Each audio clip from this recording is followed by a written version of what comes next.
ketemu lagi di season ketiga. Jadi sebentar lagi pilkada, ingat koran bela. Jadi di season ketiga ini kalian kita beri kesempatan audiens untuk diskusi, untuk bertanya. Ini dari peserta ini ada dari redaksi, juga ada dari perwakilan kaum milenial. Karena yang pemilih kita banyak dari kaum muda, ya, kita dengarkan suara-suaranya. Kita dari sebelah kanan dulu, mangga. Kang siapa? Oke, baik ya Pak. Atur nuhun kesempatannya. Ini perkenalkan, saya Alfat, Pak Alfat. Saya dari Duta Baca Kota Bandung. Nah, ini mungkin sedikit memperkenalkan bahwa Duta Baca itu adalah ikon atau representatif dari Dinas Arsip dan Perpustakaan Kota Bandung yang ada di Jalan Serang seperti itu Pak. Yang dimana tujuannya memang kami hadir jadi pemanjangan tangan untuk sosialisasi tentang literasi, jadi untuk menyebarkan pesan-pesan tentang literasi utamanya seperti itu Pak. Mungkin sedikit juga ceritanya untuk pertanyaan bahwa kami itu sebelumnya sudah mengadakan ini Pak. Kami itu mengingat bahwa penting ternyata di Kota Bandung Pak, ternyata orang-orangnya bukan cuma asik ya, tapi Bandung tuh identik dengan budayanya yang kuat. Makanya kami kemarin sedikit mengadakan kegiatan itu dengan nama kegiatan Kabaya, kegiatan asik baca dan budaya. Dan di sini kami mengintegrasikan literasi dan budaya seperti itu. Nah, ini juga nyambung ke pertanyaan Pak, kira-kira Kang Dandan lah kita mungkin Kang ya Pak ya. Kira-kira untuk hal-hal mengenai budaya, karena budaya ini udah jadi ciri khas Bandung gitu ya, bukan cuma asik tapi memang budayanya kuat. Kira-kira Kang Dandan punya langkah apa untuk kemudian memperkuat budaya orang-orang di masyarakat Kota Bandung, untuk kemudian juga budaya ini disampaikan kepada khalayak luar sebagai bentuk kemajuan dari Kota Bandung. Mungkin itu yang pertama. Kemudian selanjutnya juga tertarik bahwa kira-kira kami itu memang merasakan bahwa di lapangan atau di masyarakat kami masih banyak kendala tentang literasi, baik dari fasilitas ataupun kesadaran masyarakat. Maka hadirnya kami untuk mensosialisasikan hal itu. Nah, kalau dari Kang Dandan sendiri, kira-kira bagaimana langkah konkretnya nih di Kota Bandung yang dimana masyarakatnya belum secara inklusif bisa mendapatkan secara digital? Sekalipun misal di Sarpus juga ada e-pustaka, artinya perpustakaan yang dapat diakses digital, tapi kita merasa bahwa di Kota Bandung belum bisa secara inklusif dilaksanakan. Kira-kira dari Kang Dandan ada sebuah langkah atau terobosan juga gagasan untuk menyikapi hal tersebut? Mungkin itu saja yang saya tanya. Oke, langsung aja. Terima kasih Kang Alfat. Ya. Alfat ya? Alfat. Bagus ya, ada pemuda yang care about budaya dan literasi. Nah, soal budaya ini paling penting adalah kita paham itu tentang nilai-nilai sebenarnya. Nah, di kita itu kan ada yang namanya warna lokal. Oke, ada di kurikulumnya di sekolah-sekolah. Nah, yang akan saya kembangkan di Bandung itu bagaimana kita memperkuat muatan lokal yang ada di kita. Kurikulum itu diperbaiki tentang apa yang perlu disampaikan muatan lokal, kesundaan misalnya. Kesundaan itu bukan hanya saya sampaikan, pernah saya bicara diskusi di Bangun Sunda atau ulah punten-punten ya.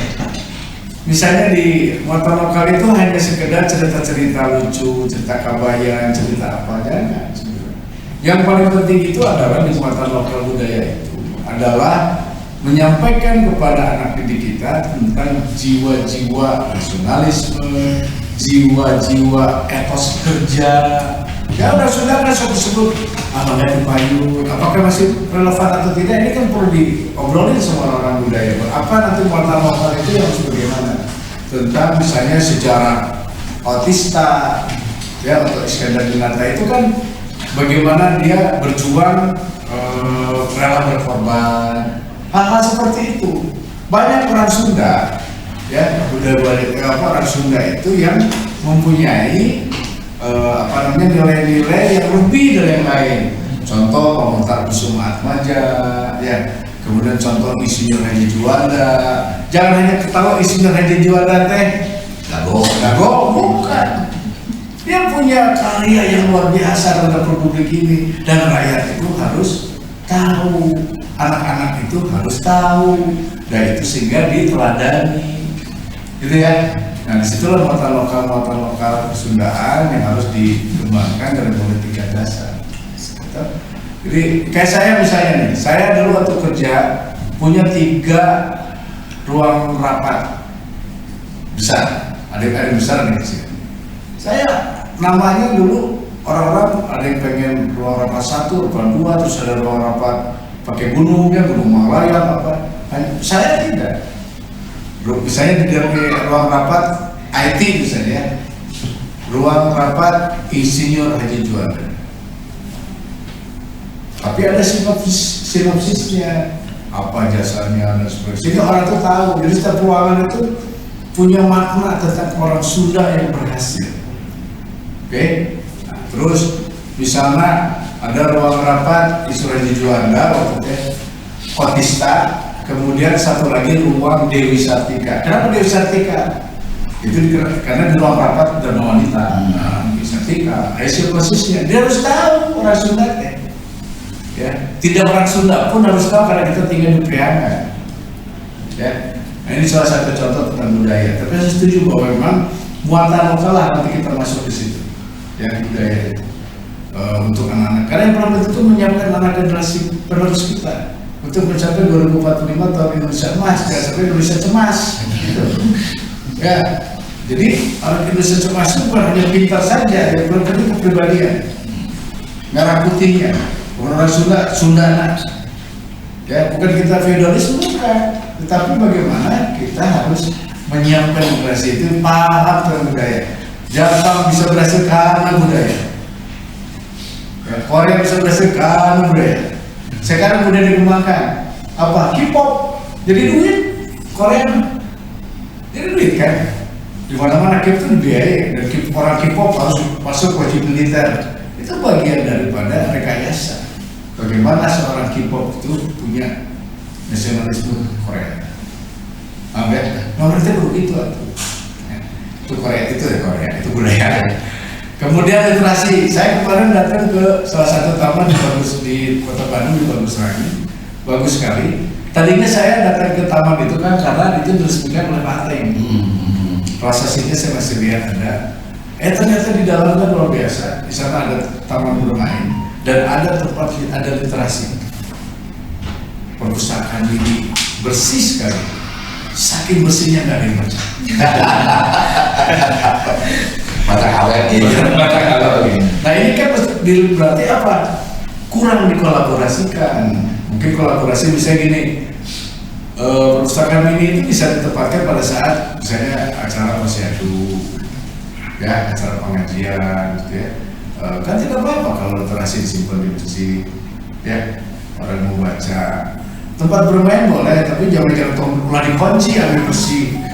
Ya, dibuka supaya rumah biar bisa baca ya, di kolaborasi itu salah satu bagaimana mengembangkan literasi di daerah di Kota Bandung. Udah bagus juga ya. Kan gitu saking ngejaga nih bersih awet dikunci. Oke Neng, mangga. Terima kasih Pak atas kesempatannya. Assalamualaikum warahmatullahi wabarakatuh. Shalom Om Swastiastu, Namo Buddhaya, Salam Kebajikan. Perkenalkan, nama saya Arvina Rizky Purwaningrum, Pak. Saya dari Duta Pemimpin Indonesia yang ditempatkan di Provinsi Jawa Barat. Khususnya saya sendiri pun bertempatan dan juga menjadi orang Kota Bandung, sudah lama di Kota Bandung juga. Nah, sebagai seorang pemuda tentunya menjadi keterwakilan, baik itu nanti dalam suara ataupun dalam kontribusinya gitu Pak. Nah hari ini pun tadi sudah saya salut sekali juga saya sampaikan kepada Bapak juga melihat dan juga menilik tentang isu-isu yang hari ini tadi 12 ya Pak, dari Bapak kelola menjadi 12 persoalan yang akan menjadi prioritas nantinya.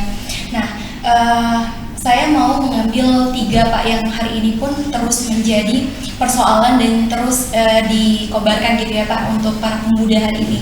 Yang pertama adalah tentang kemacetan tentunya Pak. Karena kalau kemacetan itu, kemacetan lalu lintas itu akan mengganggu efektivitas dan juga produktivitas ya Pak pada masyarakat. Tentunya itu perlu ada solusinya gini, karena hari ini pun bukan hanya batas-batas tertentu saja yang ada kemacetan, akan tetapi di kota ataupun tempat wisata yang menjadi sumber dari kemacetan.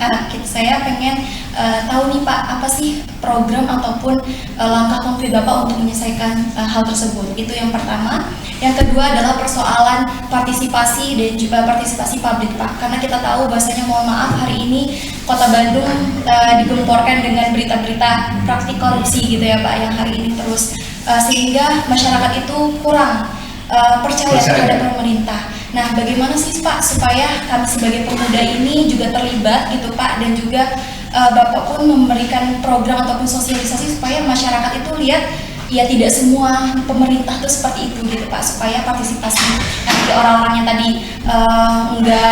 tadi kan enggak tahu tentang pilkada kayak gitu kan, karena dia kurang gitu Pak partisipasinya, karena tadi kurang kepercayaan ke pemerintah, baik itu tadi tentang praktik korupsinya dan juga pelayanannya gitu. Bagaimana sih supaya langkah Bapak lah apa yang mau dilakukan? Itu kedua. Yang ketiga, mohon izin Bapak mungkin terakhir ini, yang ketiga adalah tentang masalah sosial dan ekonomi. Sekarang itu kita memang dijuluki oleh Smart City, terus juga kota kembang, menjadi kota yang luar biasa untuk panutan gitu ya Pak. Tapi sangat disayangkan kita lihat di pinggir-pinggir jalan banyak sekali anak-anak dan juga orang-orang jalanan yang masih terus bertebaran gitu Pak. Itu kan juga menjadi penilaian publik Pak, bahwasanya Kota Bandung katanya kota ini kok masih beredar gitu orang-orang dan juga anak jalanan. Nah, mungkin apa sih yang mau Bapak lakukan supaya mengurangi, kalau menghilangkan ataupun itu mungkin sulit ya Pak, tapi setidaknya mengurangi dari angka kemiskinan supaya anak-anak jalanan itu diberi fasilitas dan juga pendidikan yang setara. Mungkin itu Pak, terima kasih. Tentang kemacetan Pak. Oke, masalah ini? Ervina Pak. Ervina, oke, Ervina ya. Masalah kemacetan di negara-negara, kota metropolitan menjadi masalah terus ya. Dan butuh effort. Jadi effort itu baik dari pemerintah terutama dan juga dari masyarakat. Pemerintah menyiapkan infrastruktur, ya, karena structure drive behavior. Infrastruktur itu bisa merubah habitat, kelakuan. Ya. Coba kalau kamu datang pernah ke Singapura atau mana kota-kota? Saya pernah, mungkin akan pernah ke Singapura. Singapura. Wah, iya. Saya dan kita datang ke Singapura, buang rokok, puntung rokok itu takut. Apa? Bersih. Dan tapi ada tempat sampah. Gak ada tuh polisi, mana nggak ada. Tapi pada saat kita buang sembarangan itu menjadi masalah. Jadi harus menyiapkan. Saya kemarin ke beragam camp. Ya. Lalu saya kebetulan didampingi oleh sekretaris dinas pariwisata yang kebetulan ketemu di situ, bukan saya yang menunggu atau tidak. Kebetulan aja, jadi saya ngobrol. Jadi ini kenapa Pak Sekdis kok tempat sampahnya sedikit, harus banyak tempat sampah supaya orang tidak buang sampah sembarangan. Ya, kan sedih juga. Bayangkan saja pada saat dibersihkan gitu ya oleh oleh damkar kan setiap hari terakhir itu tidak disemprot, belum disapu mesti disemprot, yang terjadi adalah si sampah itu masuk ke lingkungan. Kan ngeri ya sebenarnya berat. Saya menyampaikan saran-saran positif aja. Lalu masalah tempat sampah kan asal nama seger tapi icar tahu Rasa memilikinya tinggi. Nah, artinya kan harus merawat siapa? Rakyat. Masyarakat itu harus juga menjaga. Jadi nggak bisa misalnya infrastruktur disiapkan tapi rakyat juga tidak menjaga. Tapi infrastruktur itu yang harus pas. Misalnya kalau memang selalu hilang ya, selain diingatkan juga, atau kalau mau dipatenkan, tapi kan kita di beragama kudu saya ya, dan itu kan legend. Dan itu menjadi daerah yang bukan hanya milik Kota Bandung, bukan hanya milik Jawa Barat, milik dunia kalau berada. Terus baik lah. It is Europe, bagian dari Europe inilah ya. Sama dengan transportasi. kota metropolitan yang saya tadi ceritakan memang harus berani kita membuat sebuah terobosan-terobosan yang mungkin mahal, yang juga mungkin akan bisa mengorbankan beberapa fungsi-fungsi kota, misalnya mungkin ada pohon yang kepotong atau ada bangunan harus bergeser. Itu adalah bagian dari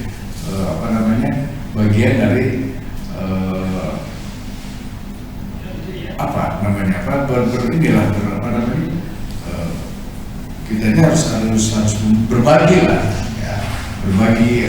Jadi terus berani bikin seperti yang ayah saya Pak Ateng membuat yang namanya Lingkar Selatan.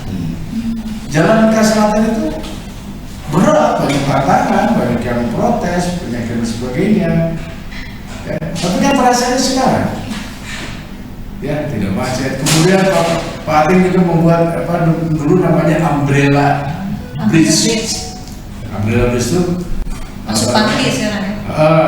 Karena bentuknya kayak umbrella, kayak payung, umbrella, pajem.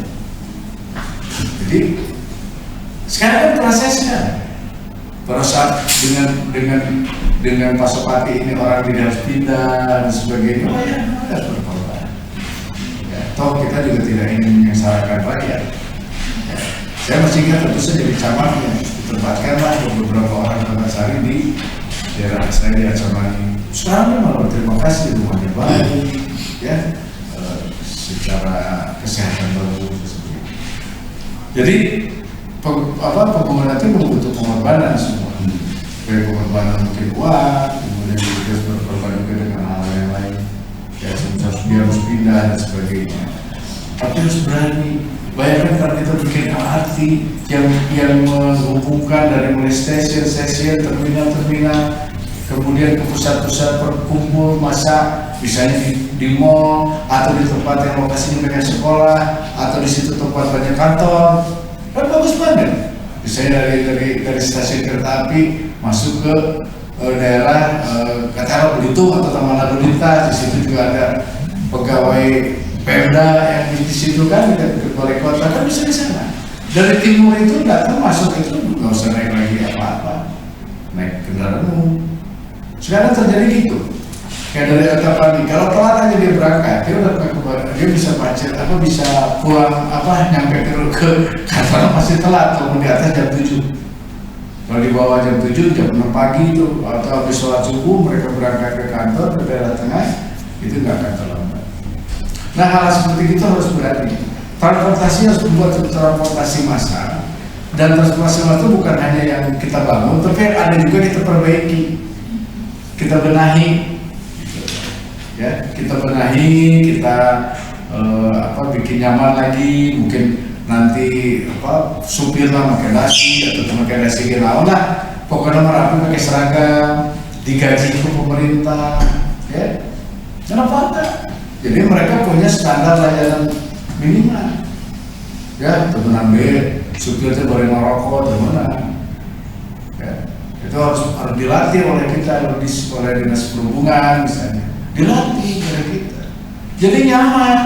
Kok saya kalau misalnya bersih gitu ya, rakyat juga pasti mau naik angkutan umum, ya. Kemudian single cash, pembayarannya cuma sekali bisa dipakai buat bus, bisa dipakai buat angkutan kota dan sebagainya. Itu bisa, insya Allah, dan menjadi. Kamu jadi bisa bos. Maka terpilih. Pilih kalah dan pilih denda. Oke, kita nanti masuk ke session keempat. Tapi sekarang kita break dulu, breaknya sebentar saja. Oke. Kembali lagi ke diskusi di sesi keempat. Kita beri kesempatan redaksi. Jadi ingat pilkada, ingat koran galak. Mangga, siapa nih? Pak Anton, mangga. Ya. Terima kasih. Assalamualaikum warahmatullahi wabarakatuh. Waalaikumsalam. Ini Kang Dadan, ada satu hal yang tadi belum didiskusikan oleh kita, yaitu tentang lingkungan secara lebih jauh ya. Kita tahu bahwa kawasan Bandung Utara adalah salah satu kawasan resapan air dan salah satu wilayah yang juga di situ ada kota Bandungnya gitu ya. Nah, akibat kerusakan di KBU kita tahu juga telah terjadi sejumlah peristiwa besar lah dalam bentuk musibah seperti kemarin di Banjir Braga misalnya, kemudian banjir Cicaheum tahun 2018, banjir lumpur tuh yang sangat ketat sekali lumpurnya dan banyak menelan kerugiannya. Nah, kemudian Pemprov Jabar juga sempat membentuk Badan Pengelola Cekungan Bandung yang salah satu tugasnya adalah untuk mengkoordinir bagaimana bersama-sama tiap daerah di Bandung Raya ini membahas tentang banjir ini. Tapi ternyata kan tidak jalan. Soal kemacetan, banjir, sampah yang harusnya menjadi pekerjaan badan pengelola ini macet lah, tidak ada pembahasan lebih lanjutnya. Mungkin nggak ada anggarannya atau gimana. Nah, kemudian karena ini juga kita tahu bahwa dari hari ke hari pergerakan bisnis properti di kawasan Bandung Utara kan nggak bisa dikendalikan sedemikian rupa, dan bahkan banyak wilayah yang tadinya merah kemudian sekitar tahun 2018 ada juga berubah banyak menjadi daerah yang boleh dibangun kuningnya. Ya, termasuk kondominium yang di Cidadak itu ya, yang kemudian ramai dengan Pemprov Jabar digugat ke PT UN waktu itu. Nah, kira-kira menghadapi masalah ini Kang Dadan punya satu program juga untuk lingkungan ini, karena kalau tidak juga kan banjir ini selalu menjadi ancaman serius bagi warga Kota Bandung. Ya. Oke Kang, kangen dulu bisa. Masalah lingkungan saya selalu diskusi dengan orang-orang lingkungan. Kata kuncinya ada di RUTR. Jadi ya kalau tata ruangnya ya harus dalam hal kita ini disiplin bagaimana kita tidak melanggar RUTR, dan semua harus tahu baik pengusaha gitu. Kalau kita tidak disiplin terhadap RUTR ya susah. Nah, tapi kan apalagi ya Bandung itu namanya KBU itu kan sebenarnya Bandung kan di Cikapayang Kaluhur kan. Ya, sedangkan bangunan itu yang melanggar banyaknya di luar Kota Bandung. Nah, memang di sini pentingnya dari Provinsi Jawa Barat untuk bisa mengawasi khusus. Ulah nyalakan Kota Bandung, jadi Kota Bandung sebenarnya menjadi korban. Kebetulan, Gris Manggeus, gitu kan, misalnya Gris Manggeus itu bantaran sungai itu kan nggak boleh dibangun, jadi harusnya jangan dibangun. Dan terjadi kan dibangun, pasti laka orang musibah terjadi, gitu ya. Nah ini juga masyarakat harus paham itu. Misalnya kenapa nggak bikin gerakan menghadap sungai, gitu? Bangunan menghadap sungai. Namun sekarang ini kan masalahnya karena seolah-olah di belakang sungai itu jadi buruan, apa jadi ini? Pemicenan harusnya menghadapnya ke sungai, anda tahu, supaya sungai yang di depan itu dipelihara juga oleh masyarakat. Yang terjadi kan karena belakang antar pesan gitu. Ini mungkin gerakan bangunan menghadap sungai itu bisa dijadikan bagian dari program kita juga. Seperti di Palembang, Pak. Palembang kan sama ya. Sungai Musi itu kan rumah-rumah itu menghadap ke sungai ya. Kita juga gitu. Memang butuh dari dukungan dari media ya untuk bisa menggembar-gemborkan itu, supaya jangan sampai belakang sungai itu adalah buruan. Jadi aja punten ya air limbah ya itu cara buangnya di sana ke sungai itu nggak boleh nanti. Iya. Nah gini Pak, maksudnya karena memang Kota Bandung itu wilayah yang sedikit yang di Bandung Utara, tapi yang sering menjadi korban dari kerusakan di atas kan memang Kota Bandung. Paling tidak mungkin Kota Bandung kan harus memahami sebenarnya kepada pemilik wilayah yang lebih besar. Itu ada Kabupaten Bandung, ada Bandung Barat juga. Kalau tidak duduk bersama membicarakan ini, pastilah terus-menerus menjadi korban. Saya setuju itu. Memang dulu zaman wali kotanya siapa ya? Kanda ada punya ya. Ada yang disebut, ada keinginan membuat buffer forest, buffer state. Jadi perbatasan itu kita ada kerjasama menanam pohon semua perbatasan ke daerah. Ya itu kan teruskan bagus. Itu rencana juga saya mudah-mudahan aja bupati wali kotanya bala-bala dengkul gitu kan. Dan sekarang bala dan selalu ya. Lalu jadi ya saya pengen begitu. Terus ada kerjasama antar perbatasan. Kan dalam Quran juga yang harus kita pelajari, yang harus kita datangi dulu adalah tetangga. Betul. Ya, mungkin itu juga kalau insya Allah kalau jadi ya yang saya datangi adalah tetangga. Bagaimana supaya tetangga kita menjadi tetangga yang baik buat dia, dan juga menjadi tetangga yang baik buat kami. Saya punya 2.800.000 warga jiwa, beliau punya berapa, yuk kita sama-sama. Dari duit sama ini sama itu pendapatan asli daerah ya. Tapi pendapatan asli daerah makanya bahwa perizinan itu saya dari dulu itu dengan Dewas berbicara. Jangan sebenarnya kami ini perizinan dijadikan target pendapatan. Karena kalau menjadikan target pendapatan, saya akan mengeluarkan izin apartemen di alun-alun. Karena cari duit. Jadi fungsi dari perizinan itu adalah pengendalian. Jadi fungsi perizinan itu adalah pengendalian. Bagaimana supaya orang boleh membangun misalnya dengan ketentuan daripada aturan RUTR dan sebagainya. Sama dengan perizinan lainnya. Boleh berusaha tapi harus ada syarat-syarat tertentu. Itulah disebut dengan fungsi perizinan adalah pengendalian. Jangan sekali-sekali perizinan itu dijadikan unit penghasil. Itu salah. Kalau unit penghasil silahkan nanti, ya.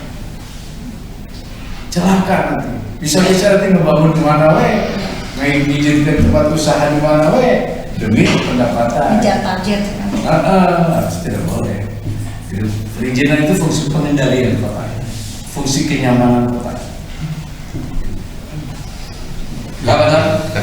Mangga Bu Ade. Kan mau nanya nih tentang aset Kota Bandung yang besar diakui oleh dunia. Persib itu udah lama jadi kebanggaan Kota Bandung.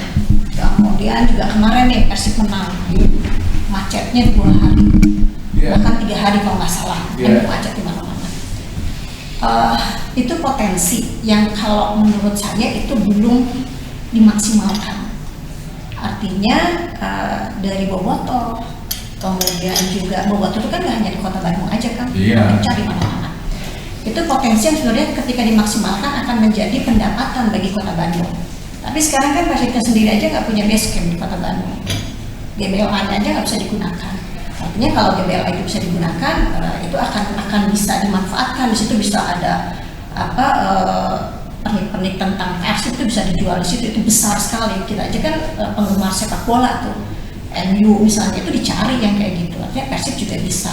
Kalau si Bobotoh bekerja sama dengan Pemkot Bandung, itu kan gede loh kan. Kita Kang Dandan nih, karena saya tahu ayah Kang Dandan, Pak Ateng tuh dulu dengan Persibnya.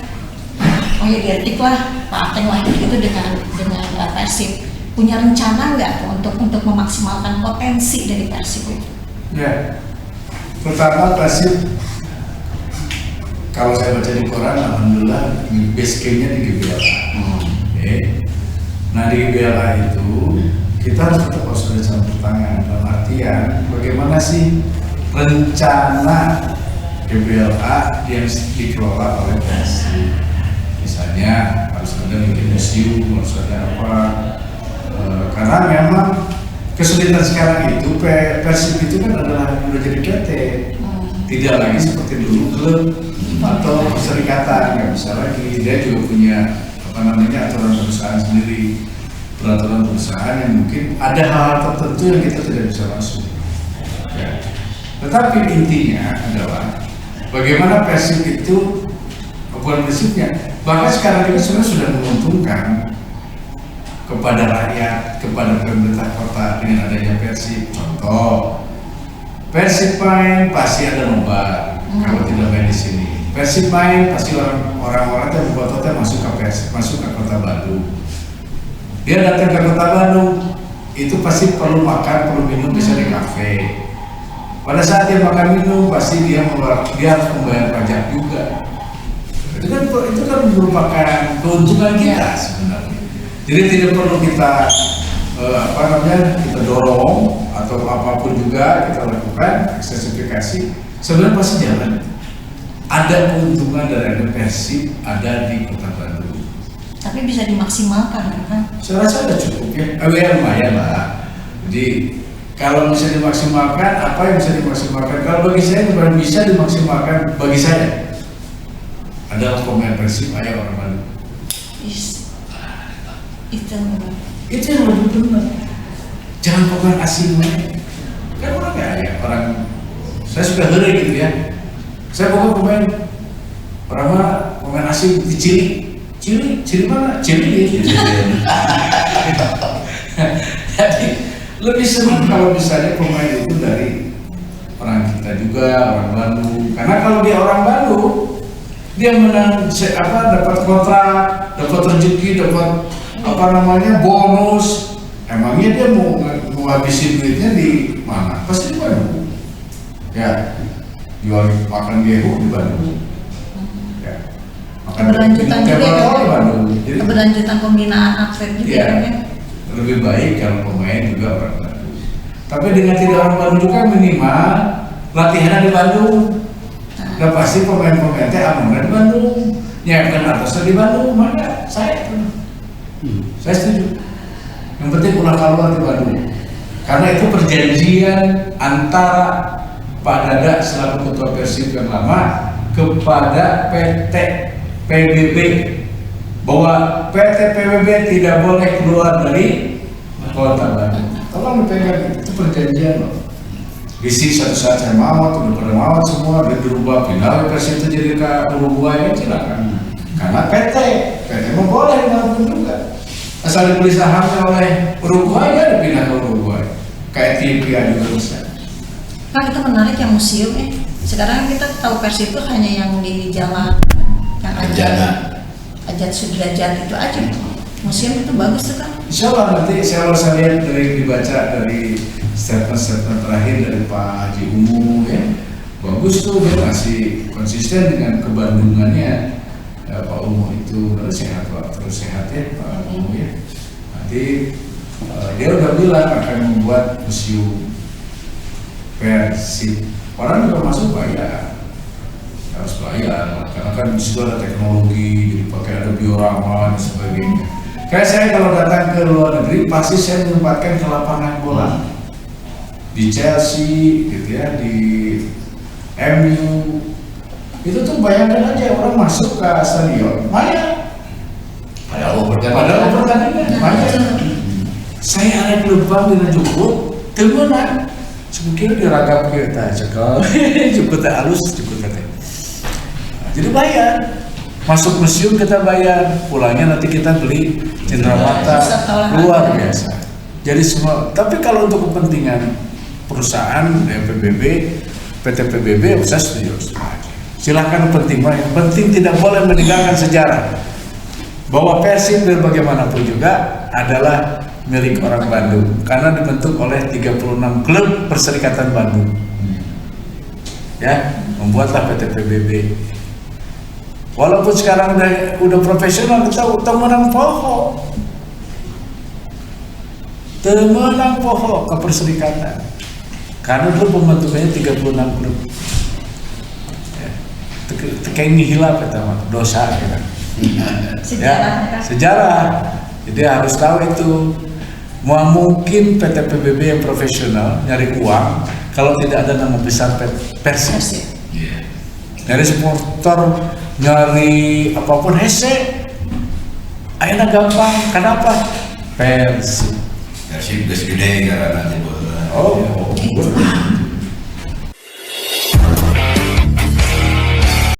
Nah, kita bertemu lagi di season ke-5 nih ya. Kang Dan, kita agak santai nih. Kang Dan kan bercita-cita dan mudah-mudahan ini dikabulkan lah ya cita-citanya, usahanya untuk memimpin Kota Bandung. Amin.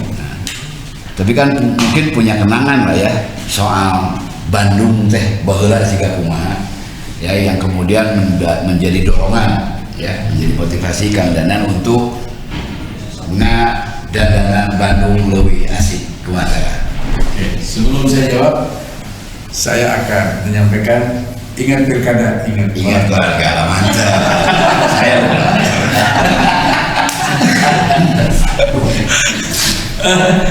jadi Bandung itu ya kayak apa lagunya Fili Baik ya, penuh kenangan, bukan yang sekedar geografis gitu. Ya, betul itu. Dan kajian kumaha sampai Fili Baik di grup golf, olahraga golf ada yang namanya grup Mudikers. Mudikers itu dia datang orang Bandung, dia membara orang, ada yang di luar negeri, ada yang di dalam negeri, Jakarta, di mana. Pada saat dia lebaran, dia pulang ke Bandung hanya karena senangnya, ini mereka kumpul bikin kelompok Mudikers namanya. Walaupun olahraga ketemu ya, karena dia memang begitu cintanya sama Bandung, dia pasti balik ke Bandung. Itu contohnya. Jadi memang setiap daerah setiap orang Sunda pasti resep lah, pasti senang sekali dengan Bandung. Tidak akan pernah lupa itu sulit, memang kalau Bandung mah lagi hutan jadi karena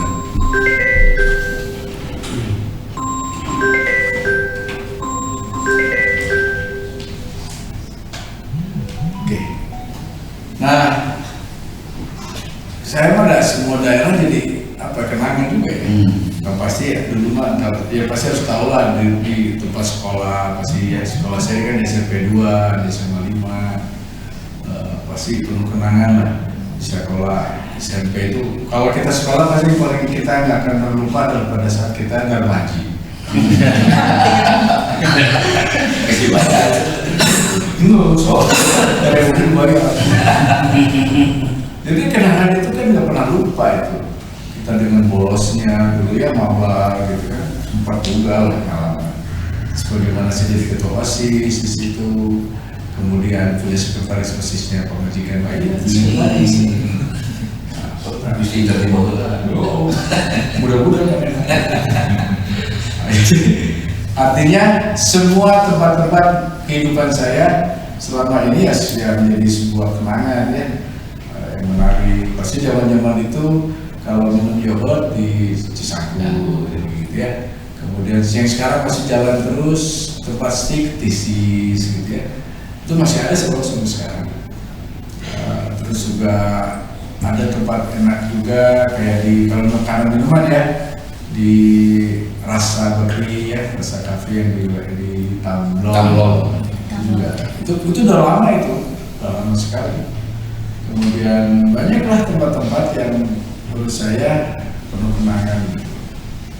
Tapi saya ingin cerita sedikit tentang justru saya baru dapat informasi, dapat pencerahan. Saya kan nanya, kunaon sih isu haji juara kan namanya Dago ya dulu. Kunaon disebut nama Dago sebenarnya tahu nggak? Mau saya diskusi lah ya. Jadi nama Dago itu dulu namanya Simpang, pasar Simpang itu dulu orang-orang utara mau ke pasar itu hanya ada di King sekarang namanya Cisangga, pasar Cisangga rumah ke situ di situ pasar. Jadi kalau orang-orang utara mau datang beli ke pasar itu ngumpulnya di Dago, nanti di Simpang. Oh, di Dago jadi Dago, di Biru, di Cibunyi, di Cidadak gitu ya. Dago artinya sebutan namanya Dago. Nah, turun. Karena apa di sepanjang itu teh suka ada binatang buas masih kayak maung dan sebagainya masih ada di situ. Nah, kemudian setelah terjadi kebakaran pasar itu teh pindahlah ke pasar baru. Jadi pasar baru itu bukan hanya sekedar sekarang dibangun gitu pasar, memang dari dulu pasar baru itu adalah pengganti dari King. Dalam tahun di situ. itu menarik juga, saya baru tahu tuh selama belajar sejarah orang yang mempelajari dia sejarawan juga asik gitu ya. Dan Bandung itu akan yang harus kita gali terus tentang kesejarahan. Ya, kenapa sih namanya Dago? Kenapa sih namanya misalnya daerah Santo Andir? Nah, itu nanti akan saya gali nih dengan teman-teman masih ngobrol. Karena apa penting juga kita mempelajari itu supaya kita tahu apa sih, kenapa sih terjadi nama itu. Contoh, kenapa Pak Ating membangun yang namanya patung ikan? Patung ikan itu karena Bandung itu dulu tempat penghasil ikan. Paman Ramdan itu. Ya. Jadi di situlah kumpulnya teh.